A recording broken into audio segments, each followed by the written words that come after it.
College football didn't disappoint again last weekend as we had some thriller games throughout the day. The biggest one, Coty, took place in Ann Arbor, Michigan. And I happened to be there for it, man. Oh, my goodness, Coty. That looked like an experience, man. I seen you say you checked it off your bucket list. How long had you been wanting to go up there? Since I was a kid. And I'm going to tell you something that's dope, though. Being able to work with Game Day and work with Desmond Howard, and we talk about this all the time. I grew up watching Des and seeing the game when he did the Heisman pose. So to be at Michigan and that week be the 30th anniversary of him doing that, seeing him growing up and doing that pose, man, and being there. And it was perfect football weather, Coty. 21 degrees with the wind chill, snowing. I'm taking selfie videos. I got the little white hair at the top, my little white tips, frost bit, my hands freezing, but it didn't matter because I was at the big house. And I'll tell you this, Coty, being able to be a part of Game Day in Ann Arbor, Michigan, that was the best college atmosphere I've ever experienced in my life. Wow. Shout out to Michigan. The crowd was live. Like when we pulled up for Game Day early in the morning, and I get there probably about 7:30, 7:45. I'm like, man, all these people out here already camping out, tailgating, music blasting. They got the heaters out there. Listen, you wouldn't have thought it was 20-something degrees. You thought it was 69, 70 degrees outside. Man, those fans was ready for that game, and so was the team. And it showed. Like, they was live and wired up from the beginning. And, you know, you said you got there about 7:30, 7:45, so no telling how long they had been out there. They had been waiting on this for a long time, Harbaugh included. So that was huge for Michigan. Yeah, and during that game, man, and I said before the game, if Michigan had a chance to win this game, they were going to have to dominate the line of scrimmage on both sides with those DNs and then they offensive linemen. What I mean, they punished Ohio State. They punished Ohio State from Aiden Hutchinson, David Ajabo to the offensive line. I gave the game ball to the offensive line. Without question.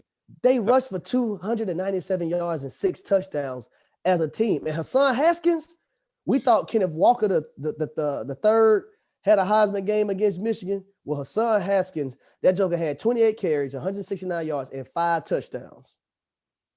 He put on a show. He put on a show. Those, between his game this past weekend and Kenneth Walker's a few weeks ago, those are two of the top rushing games I'd ever seen. Yeah. And like you said, man, Ohio State has all the talent in the world at the skill position. And it just goes back to old school days. It doesn't matter what you have going on outside. You have to win the trenches. Yep. Saturday's game was an old school punch you in the mouth run period. Literally. 9:07. 9:07. 9:07 run period. 12 noon to 3:30 p.m. And when I tell you those Ohio State defenders from the front 4 to the back 4 did not want any more, I seen guys hopping out of their gap, getting fake blocked. I seen guys diving at shoelaces. The ground was probably cold. Taking those mysterious angles. Coach, I'm trying to tackle him, but I really don't want none of that smoke. I really don't want that smoke. I'm going to act like I'm tackling him, but I really don't want to tackle him because it's cold. They coming downhill. They playing physical. But let me tell you, Coty, when I knew this game was over, Hassan Haskins scored a touchdown, right? So at this point, I'm in the press box now because I ain't going to be freezing my ass off. I got to go in the press box. I'm cold. Rightfully so. I look down. They got the little DJ out there. He playing some song. Doom, doom, pump it up. Doom, doom, doom. All I see is the Michigan sideline, their players jumping up and down. I look around the entire stadium. All I see is them yellow pom-poms and the Michigan fans jumping up and down. I looked over at Ohio State sideline. I say it's over. Defeated. I say it's over. Yeah. Defeated. But I tell you, and you talked about those skill position players for Ohio State, and they're some great players. But they had some miscues in that game. Yes, sir. They had some drop balls. Yes, sir. C.J. Stroud had some throws that were behind receivers. Hey, C.J. Stroud had more people at his feet and his legs than he's seen all season. You know, on offense, man, quarterbacks get different when you get guys at your feet and your legs. And that was the thing. That was the thing that everybody was talking about. Oh, hey, if you let CJ Stroud sit back there without pressure, he's going to pick you apart. But you get people pressuring him. Aiden Hutchinson had 3 sacks. He had guys in his face all day. He was scrambling. And I'll tell you, man, I remember, I don't know if it was the second, maybe in the second drive for Ohio State. And they literally ran the ball basically all the way down to the tight red zone. First down, they ran it. Second down, I think it was at the 1 or 2 yard line.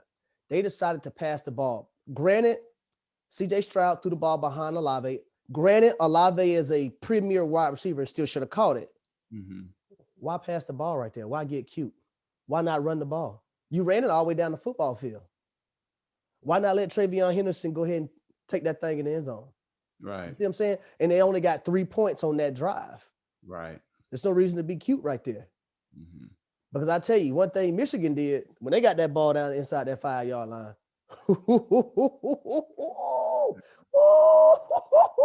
Coty, bro.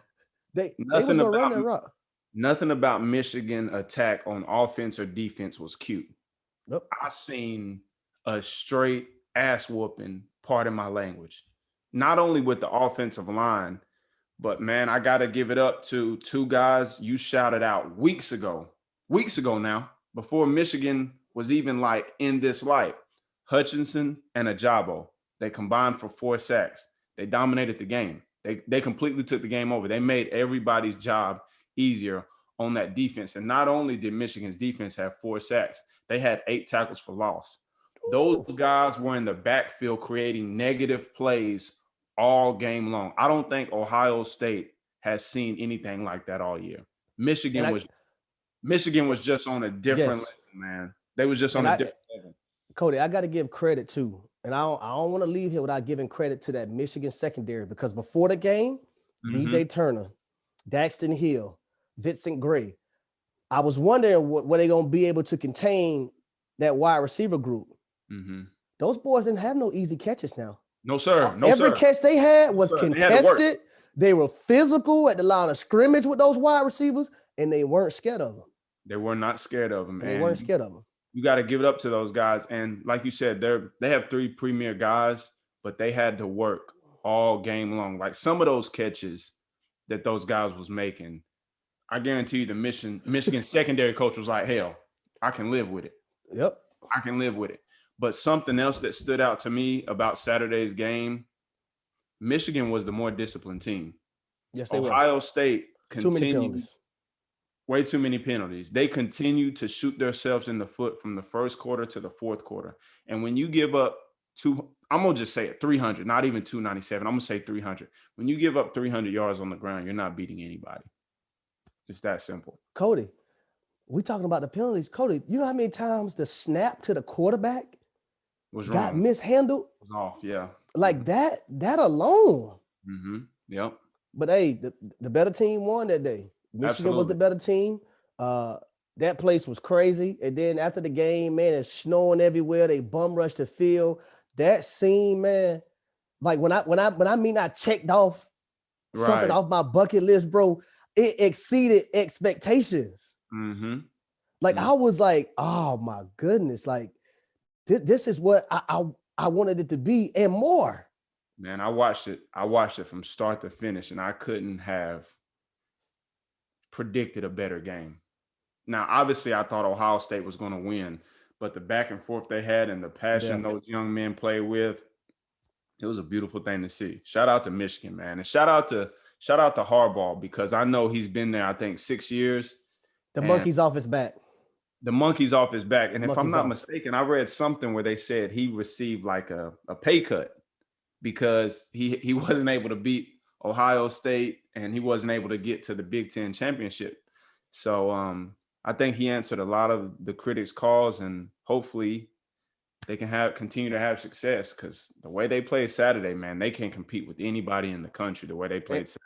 And I want to congratulate Harbaugh, because all his bonus money that he's getting from winning that game, going to the Big Ten championship game, if they go to the playoffs, he is actually giving back to people who had to take major pay cuts at Michigan, I think, in the athletic program. So shout out to him for that, man, because that's a bold move. Not everybody will do that. Nah, not in this capitalist society, man. Shout out to him.